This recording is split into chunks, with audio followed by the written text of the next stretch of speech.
pergunta e resposta do ABC. Respondendo aqui algumas perguntas de vocês.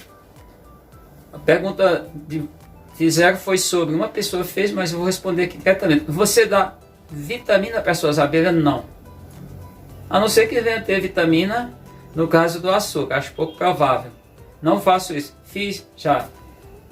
Observei melhoria? Absolutamente nenhuma. É importante a gente testar. Eu observei isso há muito tempo. Fiz um trabalho aqui, comprei um polivitamínico, porque eu tinha visto um vídeo, né, foi Globo Rural, o que foi, o cara falando que tem que dar um polivitamínico para as abelhas. Olha, a gente tem que começar a pensar que o polivitamínico é sintético. Agora, no meu caso, talvez porque as abelhas estão no local, não haja necessidade. Mas você também pensar, eu volto aqui a frisar. A abelha sua ficar dependente o tempo todo, aí não fica legal. Eu tenho aqui umas 20 abelhas, 25 mais ou menos, que eu estou alimentando, são abelhas novas, abelhas que eu fiz recentemente. Inclusive, semanalmente eu faço abelhas. Inclusive no período, teoricamente, dito frio, que é o período de maio, intervalo de maio, esse ano até o início desse mês de setembro. Até bem um pouquinho próximo à primavera. Mas eu não alimento com vitamina. Outra coisa que eu também quero deixar bem claro, já dentro dessa resposta, que já perguntaram, eu já fiz vídeo sobre isso. Promotor de crescimento. Tenha cuidado com o promotor de crescimento. O promotor de crescimento é muito útil, utilizado na produção de carnes, de animais, exemplo, caprino, ovino, bovino, normalmente mais em bovino, não sei se aves o pessoal utiliza. Então não há necessidade disso. Perguntaram também, outra pessoa me perguntou, não, duas pessoas, perguntaram se é interessante colocar sal na garrafa de açúcar. Eu não vejo necessidade. Certamente a garrafa de açúcar, ou alguns deixam chamar de xarope. Xarope tem que ter uma essência. Ah, mas em outros lugares chamam, tudo não popular. Eu chamo garrafa de açúcar porque garrafa de açúcar tradicionalmente é só a açúcar diluída na água. O pessoal diz, mas quando eu moio a cana, quando prensa a cana, vamos pensar aqueles quiosques. Não, ali na verdade é caldo de cana. Na minha região aqui, boa parte que conheço, olha, eu morei em muitos lugares do Brasil, inclusive no Rio de Janeiro também se fala caldo de cana, não se chama garapa. A garapa é aquela que é da açúcar ou aquela que passa lá pelo processo lá no tacho, no engenho, talvez você não saiba. Mas eu não coloco sal, não vejo necessidade. Ah, mas sim, mas não, na natureza a abelha pode obter sal? Pode, porque o sal, a gente tem que pensar o sal, a maioria do sal, a mistura na verdade, hoje, claro, no Brasil, sal e iodado. Tem o iodo, tem o sódio, tem o cloro, é o cloreto de sódio. Tá? Então, NaCl.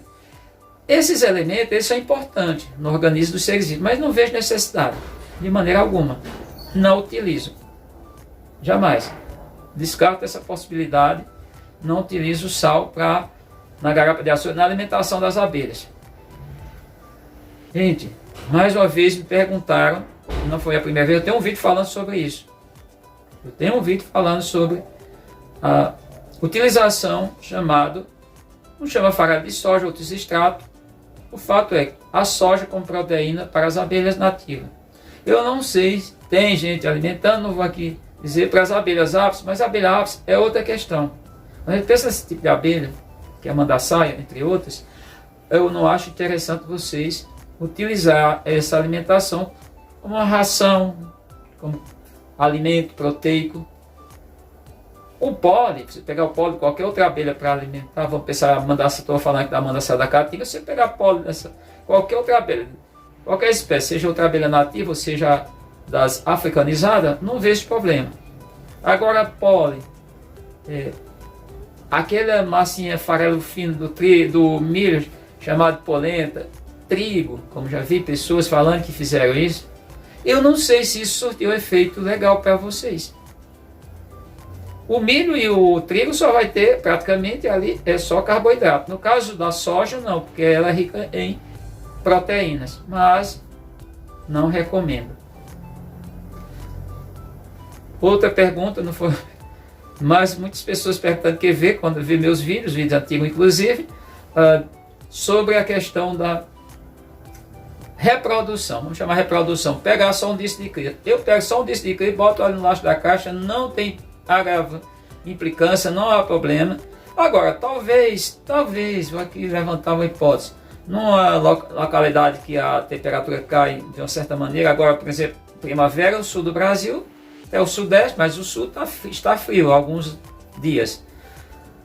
Talvez você fazer a simulação com cera laminada, não precisa ser a cera alveolada. Cera alveolada já tem outro preço. Com cera laminada para simular o invólucro, talvez até seja funcional. Mas se tua caixa não tiver vedação, você pode fazer o que quiser com a cera, não vai funcionar, não vai fazer uma barreira física para impedir a questão de esfriar, lá onde está a cria, ou manter a temperatura. Então, a primeira coisa é que a tua caixa tem boa vedação. E outra pergunta que falaram, gente, o EVA eu já tenho em caixa, mas não há necessidade. Se você faz a tua caixa, agora se a madeira tiver verde, tem empeno. Eu tenho essa caixa aqui que ela teve empeno. Tanto que teve empeno, vocês estão vendo ela aqui, ela tem essa flexibilidade aqui, porque ela empenou o fundo, mas a caixa está perfeita. Estou puxando ela aqui.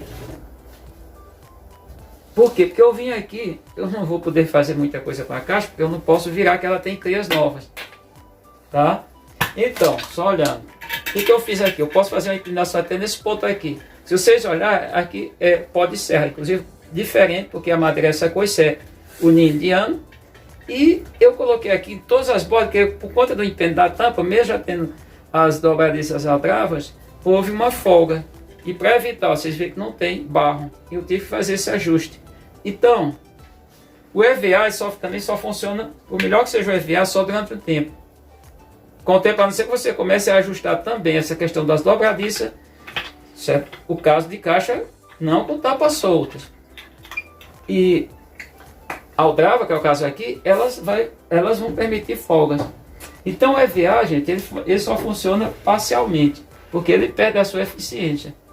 Estou lhe garantindo. Ele perde e aí não adianta. Colocar a fita, gente, ele faz uma barreira. Mas a barreira térmica, evitar essa transição, não. Absolutamente não. Você pode enrolar a fita, e aí eu vou até falar que fica igual o que o Marcelo lá de Granito, Marcelo Alencar falou. Você fica com a caixa toda enrolada, parecendo uma múmia, essa é a realidade, e não obtém resultado nenhum. O único resultado da fita, o único, talvez seja a passagem de formiga ou outros bichos pequenos. Porque um bicho grande não vai passar.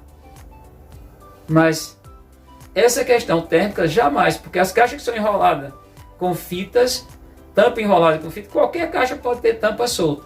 E pode acontecer. Vai ter o acúmulo de resina, se for a maioria das abelhas. Se for as abelhas do gênero Melípona, vai ter acúmulo de barro, que é o Geoprópolis. Então acho que era isso que eu queria responder para vocês. Tem outras perguntas, gente, eu não consigo todas, porque seria eu ficar em um vídeo muito longo. Agradecendo a todos vocês que estão assinando o canal, que assinaram esse canal, estão chegando agora, que deixaram o seu like e viram esse vídeo. Até o nosso próximo vídeo.